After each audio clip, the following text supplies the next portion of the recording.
কম বয়সেই চুল পাকে কেন? আসলে তখন সবে কিশোরী, বয়স 14। স্কুলের এক সাধারণ দুপুর, তার বন্ধুর চোখে ধরা পড়ল অদ্ভুত একটা জিনিস। চুলের ভাঁজে লুকিয়ে আছে একটা ধূসর সুতার মতো চুল। প্রথমে তার বিশ্বাসই হয়নি। আয়নার সামনে গিয়ে বারবার চুল সরিয়ে দেখছিল সে। কিন্তু সত্য বদলায় না, আরও কিছু পাকা চুল যেন নীরবে হাজির হয়েছে। সেই মুহূর্তে তার মনে হয়েছিল, এটা তো আমার হওয়ার কথা না, এই বয়সে তো আমার চুল পাকার কথা না। তার সেই ছোট্ট অভিজ্ঞতা ধীরে ধীরে বদলে দিয়েছিল নিজের চেহারা আর বয়স নিয়ে তার পুরো ভাবনা। এই গল্পটা শুধু অ্যাশলের নয়। এখন অনেক তরুণী একই অভিজ্ঞতার ভেতর দিয়ে যাচ্ছে, 20 বা 30-এর আগেই চুলে ধূসর ছোঁয়া।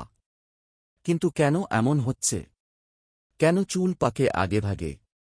বিশেষজ্ঞদের মতে সবচেয়ে বড় কারণ হল জিনগত প্রভাব। অর্থাৎ পরিবারে কারো কম বয়সে চুল পাকার ইতিহাস থাকলে সেটাই অনেক সময় সন্তানের মধ্যেও দেখা যায়।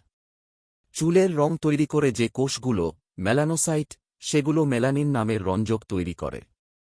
এই রঞ্জকই চুলকে কালো বা বাদামি রং দেয়। বয়স বাড়ার সঙ্গে সঙ্গে এই কোষগুলো ধীরে ধীরে দুর্বল হয়ে পড়ে। একসময় তারা আর রং তৈরি করতে পারে না, তখনই চুল ধূসর বা সাদা হয়ে যায়। তবু কি সবটাই ভাগ্যের খেলা? পুরোটা নয়। শরীরের ভেতরের যত্ন এখানে গুরুত্বপূর্ণ। অনেক ক্ষেত্রে দেখা গেছে ভিটামিন বি-12, ডিআয়রন, জিঙ্ক, কপার, তামা, এই পুষ্টিগুলোর ঘাটতি থাকলে চুল আগেভাগেই পেকে যেতে পারে। বিশেষ করে বি-12, যা রক্তের মাধ্যমে চুলের গোড়ায় অক্সিজেন পৌঁছে দেয়, তার অভাব হলে চুলের রং তৈরির প্রক্রিয়া ব্যাহত হয়। আবার অতিরিক্ত স্ট্রেস, দূষণ, ধূমপান এসবও শরীরে অক্সিডেটিভ স্ট্রেস বাড়ায়, যা চুল পাকার গতি বাড়াতে পারে। এটা কি ঠেকানো যায়?